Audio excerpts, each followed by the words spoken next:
Hey, how's it going? My name is Lauren May and welcome to this video. Today I'm going to be reviewing the Netflix series The Good Place. So let's get straight into it. So if you're not familiar with The Good Place is a show about a lady who kind of wakes up dead and she finds herself in the good place in this community where all of these people went to heaven, the good place, and it's kind of about her interactions with the people that she meets. She meets her soulmate and how they get along, and it's kind of just like this situation that she's like feels out of place, like she's not meant to be there. And so that's kind of like the first series synopsis. It kind of gets a little bit more complicated after that.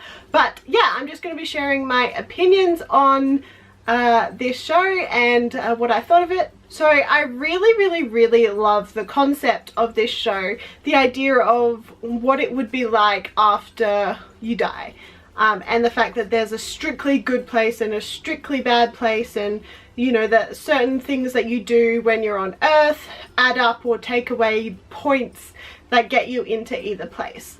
I, as a Christian, obviously don't believe that that's how the afterlife happens, so I, with those kind of beliefs in mind, kind of looked at this show in a very critical way almost, because I was like, well, what do other people believe and how is this show portraying the afterlife for people? I was very intrigued on where the storyline would go. In the first season I totally did not expect you know, The Good Place to turn out to actually be a way of torturing for specific people. I was really into the idea of, oh, this could be what The Good Place looks like, but really it was like a big scheme of torturing for specific people, which I found really interesting and very thought out. I would love to find out how this concept kind of came to be from like the writers and creators. That would be really interesting to find out. The first season was really interesting. It took me by surprise with the twist at the end, and then the second season was a little bit confusing but also a little bit repetitive. The whole like restarting, you know, over and over again because they kept finding out that it was actually the bad place. The character development over the second season was also really good to see, like all the different situations that the four characters were put in, specifically Chidi and Eleanor, their like kind of interactions with each other, and in one specific one where they fell in love, that was really interesting, and I was like rooting for them the whole time. But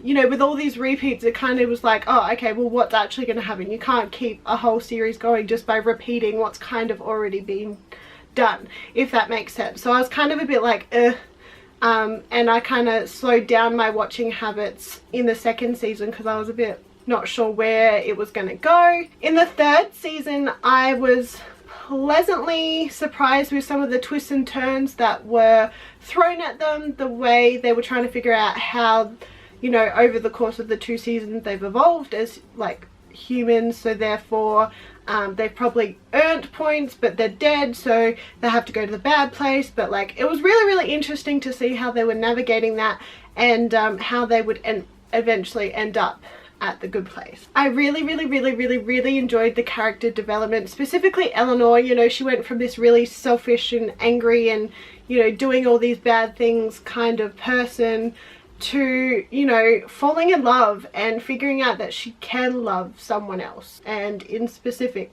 Chidi and the three other people she's around. I also absolutely adore Kristen Bell. She's like my favorite actress of all time, so that kind of made me love the show a little bit more as well. She's just a great personality in any kind of show. Yeah, I just love her. She's like ageless as well. She like does not look her age at all. She's very awesome. Anyway, that's just besides the point. Kristen Bell did a fabulous job, as well as everyone else. I think the casting was done very well. I don't think any of them kind of looked out of place at all. So the character arcs were, like I mentioned, were really interesting to kind of follow along. We've got Eleanor with like the bad, like being a terrible person, and how she grows into like a a better person. We've got Chidi, who's like this super analytical, like trying to figure out what morals to, like how to define his life and what decisions to make, and he's super indecisive and spends hours trying to make decisions and like completely, you know, frustrating the people around him, to becoming someone who's kind of like a ethical person and makes the right decisions. And yeah, it was cool watching those grow because they kind of interacted well, because, you know, Chidi was teaching Eleanor, you know, how to be a good person, but then like she was teaching him how to loosen up a bit and how to like just go with the flow and have fun. And I really liked their dynamic and their character growth over the show together. Tahani, completely self-obsessed, self-absorbed, selfish, and very much trying to do better than her sister and like make her parents proud, and everything she did was like to better herself and better the way she looked to the world. And I think over the course of, you know, the series, you know, towards the end there, she like saw that Janet and Jason were like in love, and instead of continuing on the fake relationship she had with Jason, she was encouraging, you know, Janet and Jason to like address the fact that they love each other, and she was trying to be very selfless. I apologize, that was my phone. Yeah, trying to be very selfless, and I really enjoyed her little quirk comments over the series as well. And then there's Jason. I feel like every show kind of has to have that stupid dimwit. Jason is clearly that person. He's like the stupidest person you will ever encounter, I reckon. Like, has no thought process, no common sense, just does dumb stuff for the sake of doing dumb stuff.